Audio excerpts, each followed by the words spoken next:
स्वागत है आप सभी का हमारे YouTube चैनल राज कहानी पर। आज हम आपको फिर से एक नई कहानी से रूबरू कराएंगे। आज की कहानी ऐसी होती है माँ। तो शुरू करते हैं हम आज की कहानी। रमन बहुत परेशान था। उसे समझ नहीं आ रहा था कि वह इस स्थिति से कैसे गुजरे। मैं अपनी माँ से बहुत प्यार करता हूँ, किंतु अपनी पत्नी और बच्चे उसकी माँ से दूर भागते थे, क्योंकि उसकी माँ की एक आंख नहीं थी, साथ ही उसकी कमर भी झुकी हुई थी। वैसे वह अपना सारा काम खुद कर लेती है, फिर भी उसकी पत्नी और बच्चों को हमेशा खटकती है। दादी, आप ऊपर के कमरे में जाओ, मेरे दोस्त आ रहे हैं। रमन के बेटे बंटी ने बड़ी बेरुखी से कहा। पर बेटा, मैं तो यहाँ बहुत दूर बैठी हूँ, रमन की माँ ने बहुत प्यार से कहा। नहीं, आप उनके सामने मत रहो, वे सब मुझे चिढ़ाते हैं, बंटी ने जोर से डांटते हुए कहा। क्या हुआ बंटी, क्यों चिल्ला रहे हो? रमन की पत्नी सुमन ने किचन से आवाज लगाई। देखो ना माँ, यह दादी यहीं ड्राइंग रूम में बैठी है और मेरे दोस्त आ रहे हैं, बंटी ने शिकायत भरे लहजे में कहा। माँ जी, आप सुनती क्यों नहीं? ऊपर चली जाओ, सुमन ने बंटी का पक्ष लेते हुए कहा। बेचारी शांति जी चुपचाप उठकर जीने के सहारे ऊपर चली जाती है। कमर झुकी होने के कारण उन्हें ऊपर चढ़ने में बहुत परेशानी हो रही थी, किंतु पूरी ताकत से ऊपर के एक अकेले वाले कमरे में जाकर बैठ गई। रमन बाजू के कमरे में सब सुन रहा था। उसे कष्ट हो रहा था कि उसकी माँ को अपमानित होना पड़ रहा है, लेकिन वह मजबूर था। अगर कुछ कहता तो पत्नी और बच्चे उसका विरोध करने लगते। दूसरा, उनका तर्क भी सही लगता, क्योंकि वह एक प्रशासनिक अधिकारी था। उसका सामाजिक स्तर भी बहुत ऊंचा था। उसकी ससुराल भी एक उच्च घराने में थी। अंत वह चुपचाप इस तरह हर दिन अपनी माँ को अपमानित होते देखता रहता था। रात को रमन की पत्नी ने कहा, देखो जी, आप कुछ करो। कल कलेक्टर साहब की पत्नी आई थी। माँ अपने देसी अंदाज में उनसे मिली। मुझे बहुत शर्म आ रही थी, बताते हुए कि यह मेरी सास है।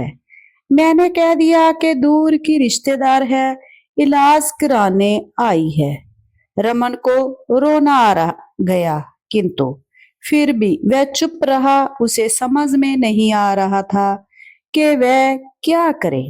अपने बेटे की मनोस्थिति को शांति जी अच्छी तरह से जानती थी और बेटे को कोई कष्ट न हो, इसलिए वह हर बात को चुपचाप सहती थी। रमन बहुत उदास रहने लगा।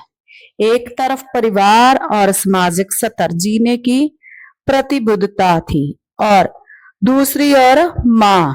आखिर माँ से अपने बेटे की यह हालत नहीं देखी गई। एक दिन उसने अपने बेटे से कहा, रमन, बहुत दिन हो गए हैं, मैं अपने गांव जाना चाहती हूँ, मुझे वहां पहुंचा दो, मेरा यहाँ मन नहीं लग रहा। रमन ने आश्चर्य से पूछा, किंतु माँ, वहां तो कोई नहीं है, तुम्हारी देखभाल कौन करेगा?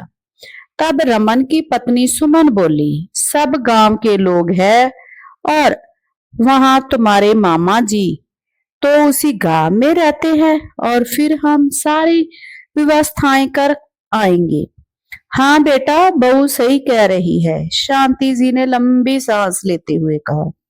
रमन जानता था कि गांव में माँ की देखभाल करने वाला कोई नहीं है, लेकिन अपनी पत्नी की जिद के आगे वह अपनी माँ को गांव छोड़ने पर मजबूर हो गया। माँ को गांव छोड़कर आते वक्त उसे बहुत रोना आ रहा था और अपनी बेबसी पर गुस्सा भी आ रहा था, लेकिन परिवार और समाज ने उसके इस मनोभाव को दबा दिया। कुछ दिनों बाद उसके चाचा जी, जो कि अमेरिका में रहते थे, आने वाले थे। जब रमन बहुत छोटा था, उसके पिता जीवित थे, तब वह भारत आए थे और उसके बाद अब वह भारत आने वाले थे। पूरा परिवार और आस पड़ोस बहुत उत्साहित था। अमेरिका से रमन के डॉक्टर चाचा आ रहे हैं। डॉक्टर महेश ने जैसे ही घर में कदम रखा, सबने मिलकर बहुत ही उत्साह से उनका स्वागत किया। डॉक्टर महेश ने उत्सुकता से पूछा, रमन, भाभी नहीं दिखाई दे रही, कहाँ है? तब रमन की पत्नी सुमन बोली, जी वह गांव में रहती है, उनका यहाँ मन नहीं लगा। डॉक्टर महेश ने रमन की ओर देखा तो रमन ने अपनी आंखें नीचे झुका ली। महेश चाचा सब समझ गए। तब महेश चाचा ने कहा, कल हम सब भाभी से मिलने गांव चलेंगे। दूसरे दिन सभी लोग गांव पहुंचे तो देखा कि शांति जी को बहुत तेज बुखार है और वह पलंग पर पड़ी हुई थी। डॉक्टर महेश दौड़कर उनके पास गए और उनके पैर छूकर रोने लगे। उनकी हालत डॉक्टर की कल्पना से परे थी। वाह बेटा रमन, तूने यह क्या किया? अपनी माँ की यह हालत देखकर तुझे तो शर्म भी नहीं आ रही होगी। डॉक्टर महेश ने रमन को लगभग डांटते हुए कहा, नहीं देवर जी, रमन का कोई दोष नहीं है। मैं खुद गांव आ गई थी। शांति जी ने अपने बेटे का बचाव किया। मुझे सब पता चल गया है भाभी जी, आप चुप रहो। तब डॉक्टर महेश ने रमन की पत्नी को कहा, बहू, तुम्हें अपनी सास की क्रूरता पसंद नहीं है। समाज में तुम्हें नीचा देखना पड़ता है। डॉक्टर महेश ने सुमन की ओर व्यंग से देखा। तब सुमन रमन को देखने लगी। आज तुम जिस सामाजिक स्तर पर हो, वह इन्हीं के संघर्ष की देन है। और बेटा रमन, तुम्हें शायद मालूम ना हो कि बचपन में जब तुम 1 साल के थे, तब छत से नीचे गिरने के कारण तुम्हारी एक आंख फूट गई थी और तुम्हारी रीढ़ की हड्डी में भी समस्या थी।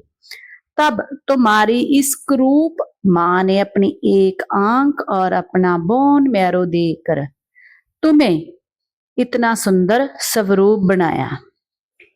सुमन बेटा, इतने सालों तक संघर्ष करके बेटे को प्रशासनिक अधिकारी बनाने वाली इस संघर्षशील औरत की तुम लोगों ने यह दशा कर दी, तुम्हें ईश्वर कभी माफ नहीं करेगा। डॉक्टर महेश की आंखों से आंसुओं की धारा बह रही थी।